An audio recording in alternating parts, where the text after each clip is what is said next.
ఈరోజు ఈ press meet ఒకటి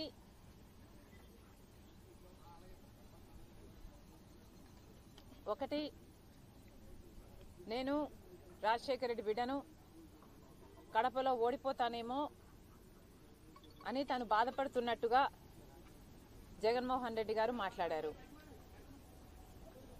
జగన్మోహన్ రెడ్డి గారిని రాజశేఖర రెడ్డి బిడ్డ అడుగుతుంది, జగనన్న గారిని అడుగుతుంది. నీ చెల్లెలు రాజశేఖర రెడ్డి బిడ్డ ఓడిపోతుంది అని మీరు బాధపడుతుంటే మరి సౌభాగ్యమ్మ గారు చెప్పినట్టు, చిన్నమ్మ గారు లేఖ రాసినట్టు అవినాష్ రెడ్డి గారిని బరిలో నుంచి ఎందుకు మీరు తప్పించటం లేదు? ఇప్పటికైనా ఆలస్యం కాలేదు, విత్డ్రాస్ చేసుకునే అవకాశం ఉంది. మీ బాధ నిజంగానే జెన్యున్ అయితే ఎందుకు ఈ ముఖస్థితి మాటలు? ఇవన్నీ ముఖస్థుతి మాటలు కాకపోతే మరేమిటి? వివేకానంద రెడ్డి గారు ఎమ్మెల్సీ ఎన్నికల్లో ఓడిపోయినప్పుడు మీరు ఎంత బాధపడ్డారు? మీరు బాధపడిన మాట వాస్తవమైతే ఆ ఎమ్మెల్సీ ఎన్నికల్లో ఓడించింది భాస్కర్ రెడ్డి, మనోహర్ రెడ్డి వీళ్ళ కుటుంబాలు కాదా? మరి అలాంటి వాళ్ళనే పిలిచి మళ్ళీ మీరు ఎంపీ టికెట్ అప్పుడు ఇచ్చారు, మళ్ళీ ఇప్పుడు ఇచ్చారు. మరి ఎంత బాధపడ్డారు మీరు? నిజంగానే నేను అక్కడ ఓడిపోతాను అన్న నమ్మకమే మీకుంటే మరి ఈరోజు ఎందుకు భయపడుతున్నారు? ఎందుకు వైఎస్ కుటుంబాన్ని అంతటినీ దించి కడపలో ప్రచారం చేయిస్తున్నారు? మీకు భయం లేకపోతే ఇంతమంది ప్రచారం చేయాల్సిన అవసరం ఏముంది? మీకు భయం లేకపోతే నేను గెలుస్తాను, నేను బలం పుంజుకుంటాను అన్న భయం లేకపోతే రాజశేఖర రెడ్డి బిడ్డని చూడకుండా, మీ చెల్లెలని చూడకుండా నా గురించి, నా పేరు గురించి, నా పుట్టుక గురించి సోషల్ మీడియాలో అంతగా దూషించాల్సిన అవసరం ఏముంది? మీ కుక్క బిస్కెట్లు పడేస్తే వాటికి ఆశపడే పేడ్ ఆర్టిస్టుల చేత ఎన్ని సోషల్ మీడియాలలో ఈ రోజు వరకు దూషిస్తూనే ఉన్నారు. జగన్మోహన్ రెడ్డి గారికి ఓడిపోతాము అన్న భయం పట్టుకుంది కాబట్టే ఈ చర్యలన్నీ చేస్తున్నారు. ముఖ్యంగా జగన్మోహన్ రెడ్డి గారు ఈ ఎన్నికల్లో రాజశేఖర రెడ్డి గారి బిడ్డ పోటీ చేస్తుంది అంటే ఎందుకు పోటీ చేస్తుందో జగనన్న గారికి అర్థమైనట్టు లేదు. మళ్లీ చెప్తున్నాం, కేవలం అవినాష్ రెడ్డి గారిని ఎవరైతే సిబిఐ ఛార్జ్ షీట్ లో అక్యూజ్డ్ గా చేర్చిందో, సాక్ష్యాలు ఆధారాలు చూపి అక్యూజ్డ్ గా చేర్చిందో అదే అవినాష్ రెడ్డి గారికి మళ్లీ మీరు ఎంపీ టికెట్ ఇచ్చారు కాబట్టే ఈరోజు రాజశేఖర రెడ్డి బిడ్డ కడప లోక్సభ స్థానం బరిలో ఉంది. అదే మీరు మన పెదనాన్న జార్జ్ రెడ్డి పెదనాన్న కొడుకులకిచ్చున్నా, చిన్నాన్నల కొడుకులకిచ్చున్నా రాజశేఖర రెడ్డి బిడ్డ ఈరోజు బరిలో ఉండేది కాదు. కానీ మీరు మళ్లీ అవినాష్ రెడ్డికే, మన సొంత చిన్నాన్న రక్తం కళ్ళ చూసిన అవినాష్ రెడ్డి అక్యూజ్డ్ అని సిబిఐ ఛార్జ్ షీట్ లో చేర్చిన అదే మనిషికి మీరు ఇచ్చారు కాబట్టే ఈరోజు రాజశేఖర రెడ్డి బిడ్డ ఈ బరిలో ఉంది.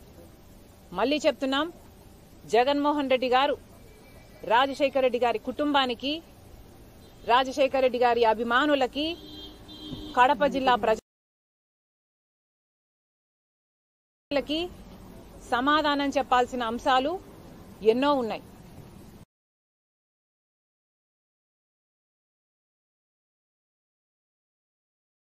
అంత రక్తపాతమైనట్టు, అంత ఘోరంగా చనిపోతే, చంపేస్తే సాక్షి టీవీ, సాక్షి ఛానల్ హార్ట్ అటాక్ అని ఎందుకు చెప్పిందో జగన్మోహన్ రెడ్డి గారు ఇంకా సమాధానం చెప్పలేదు. అలాగే వివేకానంద రెడ్డి గారు చనిపోక ముందు సిబిఐ ఎంక్వైరీ కోరిన జగన్మోహన్ రెడ్డి గారు అధికారంలోకి వచ్చినాక సిబిఐ ఎంక్వైరీ ఎందుకు వద్దన్నారు? మీరు ఏది దాచుకోవడానికి లేకపోతే, మీ దగ్గర రహస్యాలు లేకపోతే, మీరు భయపడకపోతే సిబిఐ ఎంక్వైరీకి ఎందుకు వద్దన్నారు? ఇంకా కడప ప్రజలకు సమాధానం చెప్పాల్సిన అవసరం ఉంది. ఈ 5 సంవత్సరాలు అవినాష్ రెడ్డి గారు సాక్ష్యాలు తుడిచేస్తుంటే అమాయకంగా నిలబడి చూశాడట. ఇది వాళ్ళే రవీంద్రనాథ్ రెడ్డి గారే సొంత మామ గారే చెప్తున్నారు. అంటే అలాంటి మనిషిని నిలబడి సాక్ష్యాలు తుడిచేస్తుంటే నిలబడి చూసిన మనిషిని ఈ 5 సంవత్సరాలు జగన్మోహన్ రెడ్డి గారు తన అధికారాన్ని కంచెవేసి అడ్డేసి ఎందుకు కాపాడారో కడప ప్రజలకు జగన్మోహన్ రెడ్డి గారు సమాధానం చెప్పాలి. 5 సంవత్సరాలు చేసింది ఒక ఎత్తైతే, కాపాడడం మీరు ఒక ఎత్తైతే, ఒక అక్యూజ్డ్ ని కాపాడడం ఒక ఎత్తైతే, మళ్ళీ అదే అక్యూజ్డ్ కి మీరు ఎంపీ టికెట్ ఎందుకు ఇచ్చారో కడప ప్రజలకు సమాధానం చెప్పాల్సిన అవసరం ఇంకా ఉంది, మిగిలే ఉంది. ఇక్కడ ముఖ్యంగా చెప్పాలనుకున్నది ఏమిటంటే, కడపలో జరుగుతున్న ఈ ఎన్నికలు ఒక పక్క ధర్మానికి, ఇంకో పక్క డబ్బుకి జరుగుతున్న ఎన్నికలు. ఒక పక్క న్యాయానికి, ఇంకో పక్క నేరానికి జరుగుతున్న ఎన్నికలు. ఈ ఎన్నికల్లో రాజశేఖర్ రెడ్డి బిడ్డ ఓడిపోయింది అంటే నేరం గెలిచింది అని అర్థం. ఇంకొక అంశం, జగన్మోహన్ రెడ్డి గారు నిన్న ఇంటర్వ్యూలో ప్రస్తావించిన అంశం, రాజశేఖర్ రెడ్డి గారి పేరును సిబిఐ ఛార్జ్ షీట్లో కాంగ్రెస్ పార్టీ చేర్చింది అని. పదే చెప్తున్నాము. ఇటీవల నాకు తెలిసిన విషయమే ప్రజల ముందు గత కొన్ని రోజులుగా బయట పెడుతున్నాము. కాంగ్రెస్ పార్టీ రాజశేఖర్ రెడ్డి గారి పేరును సిబిఐ ఛార్జ్ షీట్లో చేర్చలేదు.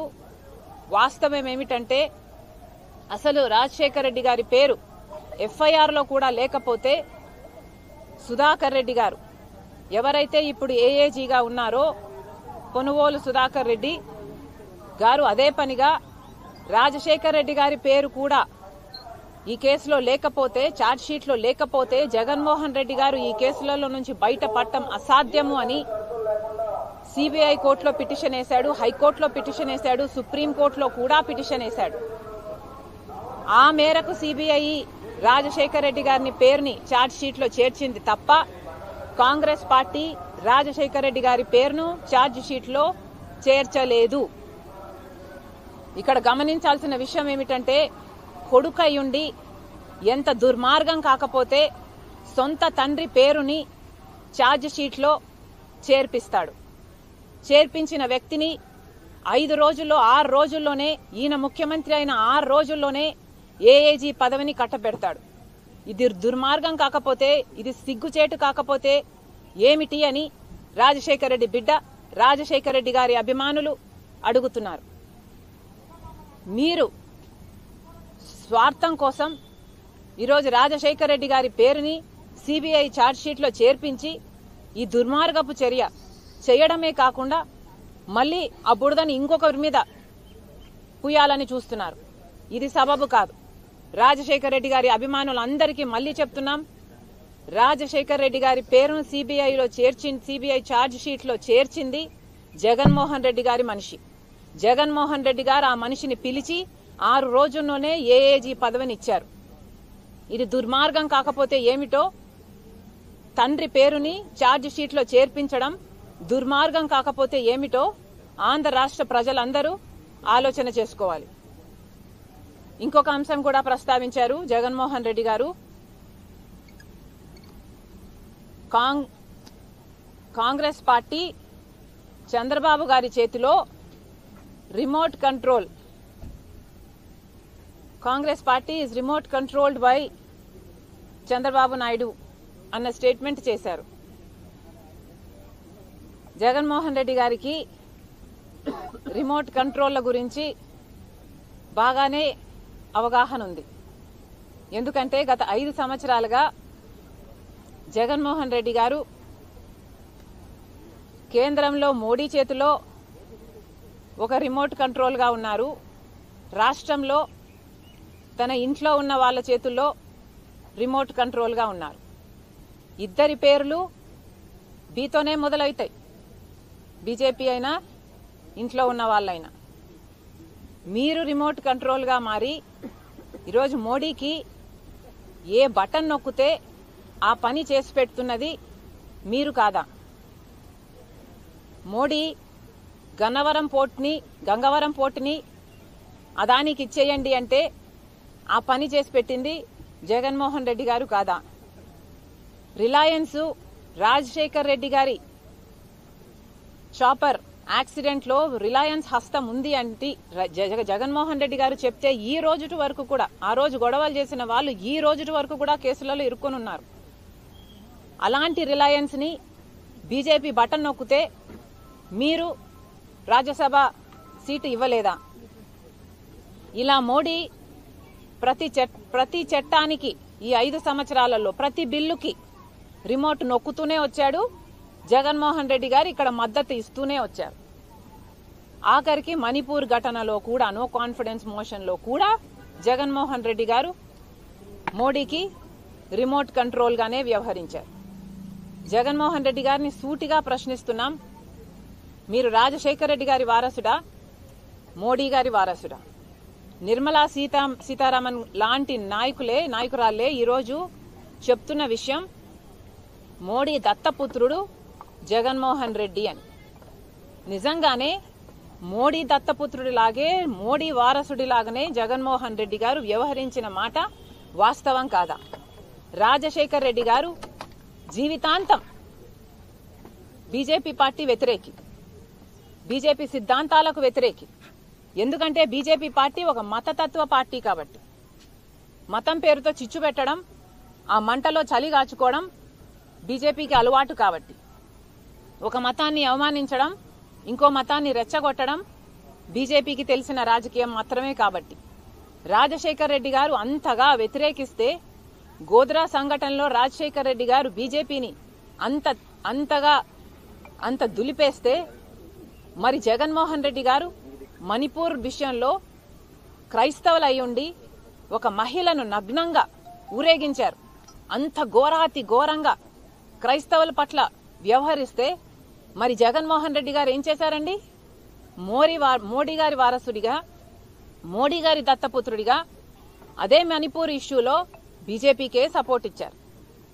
మరి జగన్మోహన్ రెడ్డి గారు ఆలోచించుకోవాలి, మీరు వాస్తవానికి మోడీ దత్తపుత్రుడు, మీరు మోడీ చేతిలో రిమోట్ కంట్రోల్. ప్రజలందరూ కూడా గమనించాలి, మళ్లీ మోసపోవద్దండి. ప్రజలందరూ కూడా ఎవరికి బుద్ధి చెప్పాలో, ఎప్పుడు బుద్ధి చెప్పాలో ఆ విఘ్నత ప్రజలకుందని పూర్తిగా విశ్వసిస్తూ మీ రాజశేఖర్ రెడ్డి బిడ్డ. సెలవు.